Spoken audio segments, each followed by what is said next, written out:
Welcome back to G Fun Facts Online.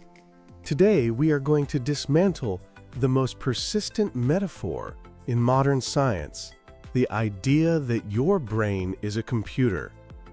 For the better part of a century, neuroscience has operated under a dominant paradigm. We look at the brain and we see a biological machine. We see neurons acting as switches, synapses acting as wiring, and we assume that consciousness, that vivid, undeniable feeling of being you, is simply the software running on this wet hardware. It is a clean, logical model. It has helped us map the cortex and understand neurotransmitters. But there is a problem. A very big, very stubborn problem, known as the hard problem of consciousness. No matter how detailed our maps of neural networks become, nobody has been able to explain how a network of on-off switches results in the smell of coffee, the redness of a rose, or the feeling of grief. A computer processes data, but it doesn't feel. So where does the feeling come from? A quiet revolution is currently brewing in the laboratories of biophysicists and quantum biologists that suggests we have been looking at the wrong level of the brain. They propose that the brain is not a digital computer, but a quantum orchestra. And at the heart of this new theory is a specific, measurable, and frankly startling discovery: the 39 Hz electrical oscillation of neural microtubules. This is the story of cytoskeletal resonance, and if the research holds up, it changes everything we know about what it means to be alive. To understand why this is such a bombshell, we have to zoom in, way in, past the lobes of the brain, past the individual neurons, and into the structural scaffolding inside the cells. Deep within every neuron in your body lies a network of protein filaments called microtubules. They are long, hollow cylinders made of a protein called tubulin. For decades, if you opened a biology textbook, it would tell you that microtubules are the bones of the cell. They give the neuron its shape, and they act as tracks for cargo transport. They were viewed as passive, structural, and honestly, a bit boring.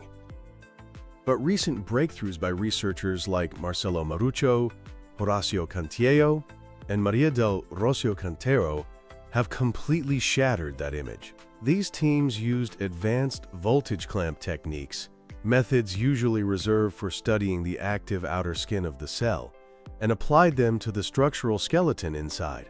It was a difficult, delicate task, isolating bundles of brain microtubules to see if they had any electrical properties. What they found was not passive at all.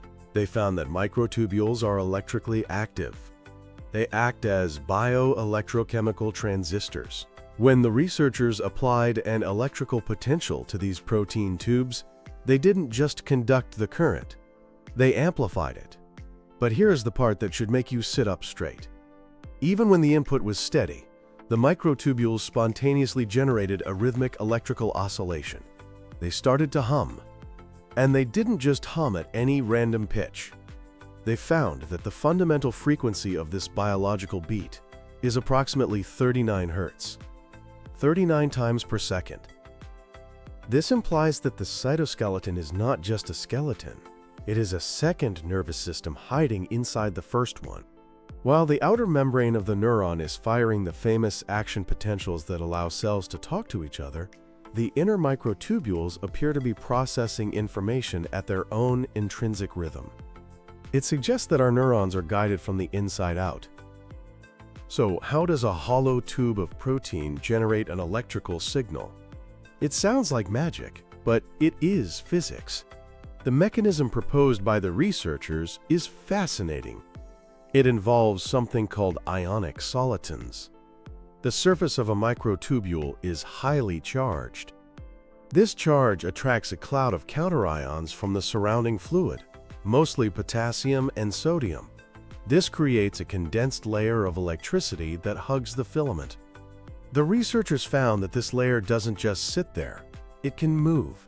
It creates self-reinforcing waves of charge called solitons. Imagine a tsunami traveling across the ocean. It's a wave that holds its shape over long distances. That is a soliton. These ionic waves travel along the length of the microtubule. But the microtubule has a secret weapon. It is hollow, and the walls are not solid. They are perforated by tiny nanopores, roughly 1.7 nanometers wide, located between the tubulin proteins. These pores act like gates. As the ionic wave travels down the outside of the tube, it forces ions through these nanopores into the hollow center, the lumen. This triggers a corresponding wave inside the tube. The interaction between the wave on the outside and the wave on the inside creates a feedback loop. It creates a stable, rhythmic oscillation. It is a biological equivalent of a resonant circuit in a radio, tuned by millions of years of evolution to that specific 39 Hz frequency. Now, why does the number 39 matter? If it were 2 Hz or 1000 Hz, it would be an interesting footnote in a biophysics journal. But 39 Hz is special. In neuroscience, the frequency band between 30 and 100 Hz is known as the gamma band. And right at the bottom of that band, at 40 Hz, sits the holy grail of brain waves, gamma synchrony. When you are awake, focused, and learning, like you are right now, your brain is bathed in 40 Hz gamma waves. Neuroscientists believe that this synchrony is the mechanism of binding. It is how the brain stitches together the color, shape, and motion of an object into a single, coherent conscious experience. It is often called the neural correlate of consciousness. For years, we thought this 40 Hz rhythm was a product of the network, millions of neurons firing together. But this new research flips that idea on its head. It suggests a bottom-up synchronization. Could it be that the global gamma wave of the brain is actually a macroscopic amplification of this microscopic resonance? If every microtubule in every neuron is naturally humming at roughly 39 Hz, they act as a metronome. They entrain the firing of the neuron to their beat.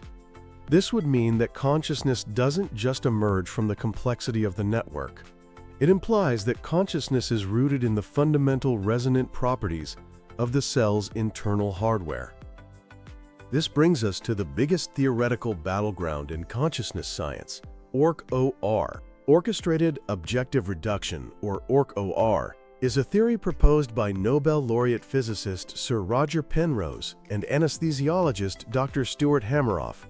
For decades, they have argued that consciousness arises from quantum vibrations inside microtubules. Their theory was ridiculed by many mainstream scientists. The critics argued that the brain is too warm, wet, and noisy for delicate quantum states to survive. They said any quantum vibration would be instantly washed out by the thermal chaos of the cell. However, the discovery of this 39 Hz electrical oscillation, along with other resonances in the megahertz and gigahertz ranges, changes the calculus entirely. It suggests that microtubules are not chaotic. They are coherent. They possess mechanisms to organize and shield their energy. While the 39 Hz oscillation itself is an electrical phenomenon, and therefore classical physics, Penrose and Hameroff suggest it plays a crucial role. It may serve as the carrier wave. Think of it like a radio. The music you hear is carried on a radio wave. The quantum information, the actual stuff of consciousness, might be vibrating at much higher frequencies, at the atomic scale. The microtubule integrates this quantum information and down-converts it into this 39 Hz electrical beat that the neuron can use to fire. In this view, the brain really is a quantum orchestra. The tubulin proteins are the instruments, the quantum vibrations are the notes, and this 39 Hz resonance is the rhythm section that keeps the entire symphony in time. But let's step back from the quantum philosophy for a moment and look at the practical reality. What does this mean for medicine? The implications are staggering. If microtubules are the tuning forks of the brain, then many neurological disorders might fundamentally be problems of dissonance. They are a cytoskeleton out of tune. Consider Alzheimer's disease. We know that one of the physical hallmarks of Alzheimer's is the disintegration of microtubules, caused by the failure of the tau protein that stabilizes them. We also know that Alzheimer's patients lose that crucial 40 Hz gamma brainwave. This isn't a coincidence. If the microtubules break down, the resonance stops. The music dies. Clinical trials are already experimenting with using flashing lights and pulsing sounds at 40 Hz to treat Alzheimer's, and they are seeing results. The discovery of the 39 Hz microtubule resonance gives us a mechanism for why this works.